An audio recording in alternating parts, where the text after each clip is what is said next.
resolution. As long as Oo is free, your world is in mortal peril. So about 3 months ago I watched the Xbox Showcase, which had a lot of interesting titles. Doom, The Dark Ages, Perfect Dark, I've got a list here, Expedition 33, Call of Duty 6 coming to Game Pass. Not that I'm a big Call of Duty fan, but I do like to play the story mode for a bit. So that coming to Game Pass is great. But it also had Flintlock, and when I saw that trailer I thought, well, this could go both ways. It could be a bad game, it could be a good game. And it's a middle of the road game, I guess. From critics it got about a 7, from users on Metacritic it got a 4, but still, it was free in Game Pass, so I thought, let's have a look and see if we can get this game running as smooth as butter with some optimized settings. So we'll find that out in this video, and I'm trying to do this less scripted, so we'll see in this video if I succeed at that. Welcome to Henk is Gaming, guess who I am? Let's have a look.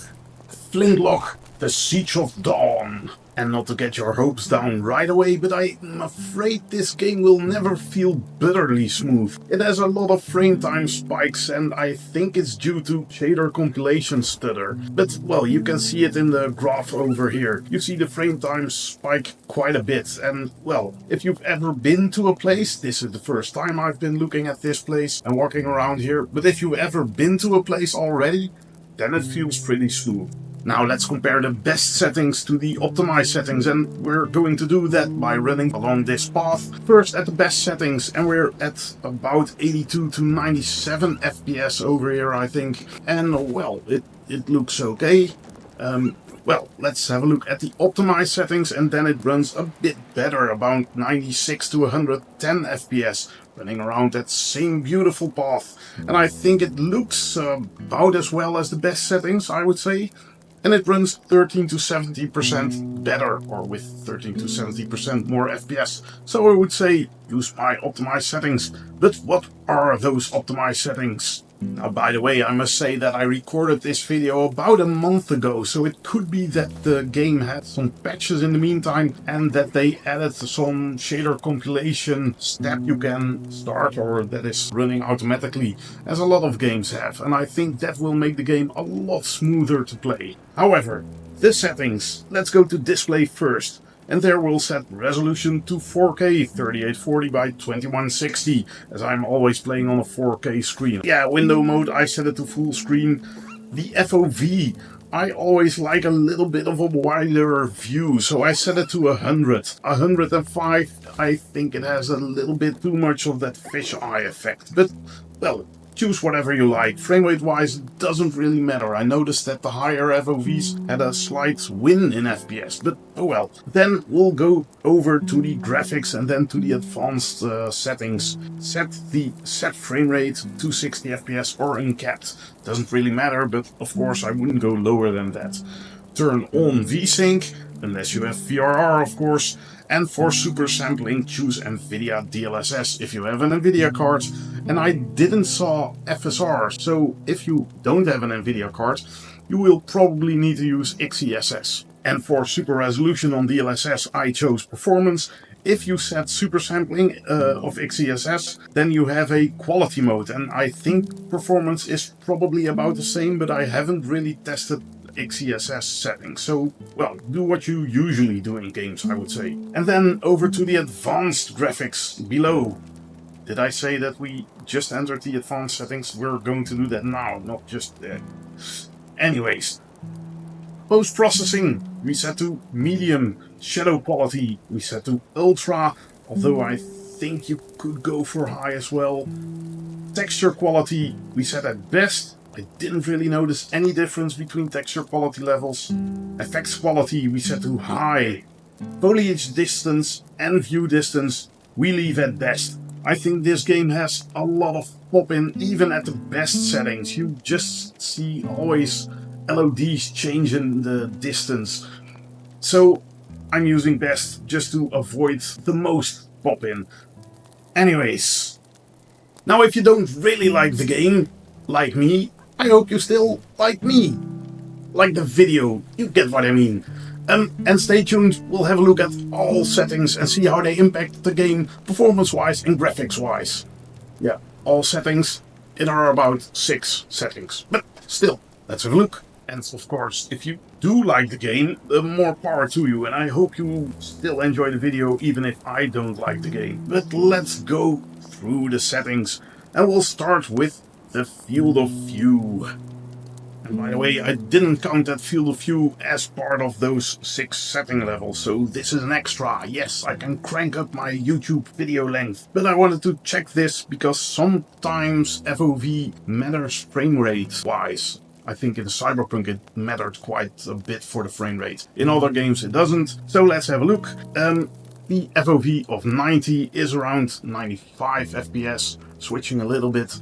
Well, nothing really to mention here. Then to 100 FOV, and there I think it runs a little bit better, 95, 96 FPS, and I didn't see 96 at the 90 FOV level. So that runs slightly better and you see a bit more of the world. I always like this a bit more, just a bit of a broader view. Let's have a look if it matters, if we set it to max, and I think it matters slightly.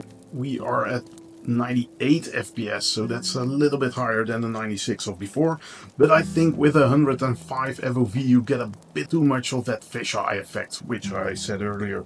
But well, choose whatever you like, of course. Just a note, for all settings I use the 100 FOV level to record it. And then let's go over to the view distance. Now every time for the view distance test I put the best view distance on the right and the other setting on the left, so we can really compare the two settings, because otherwise it's a bit hard to do, to see where things appear or disappear on one setting versus the other. And I'll highlight them with red circles, as I always like to do, those nice red circles, so you can see what differences there are. And well, let's start off with best versus ultra. And I've slowed this down a bit so we can have a good look. And I'll every time put a circle where I see something change. So we see some fizzle on the bush in the background. We also see some shadow details change when we're running around here. But we also see sometimes some FOV levels change. I don't really see a difference between best and ultra, I must say. FPS seems a little bit higher on ultra, but I'm not really seeing the differences in things that pop in or out of existence. So then let's move over to best versus medium, no, high. And there again, there are some things popping in and out of existence, LODs changing, but I still have the idea that everything is about the same. I don't really see the difference between those. And also FPS wise, I don't really think it matters that much. Going to best versus medium, there we start seeing some changes.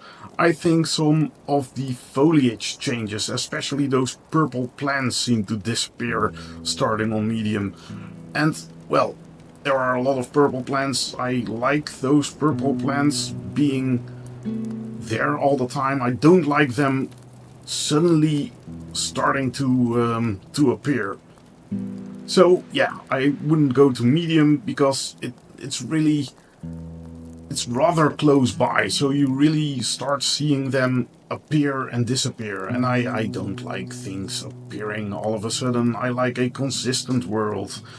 And when we go too low, and on low you do definitely see a performance improvement, but a lot of things are starting to disappear, and mainly on the foliage again. So on the ground those grasses seem to disappear, but also those purple plants of course disappear, and they disappear rather close by, I would say. So definitely don't go too low, even if it gives us more FPS. And even not that much more, just a little bit, 2% I think or something. And then moving on to shadow quality.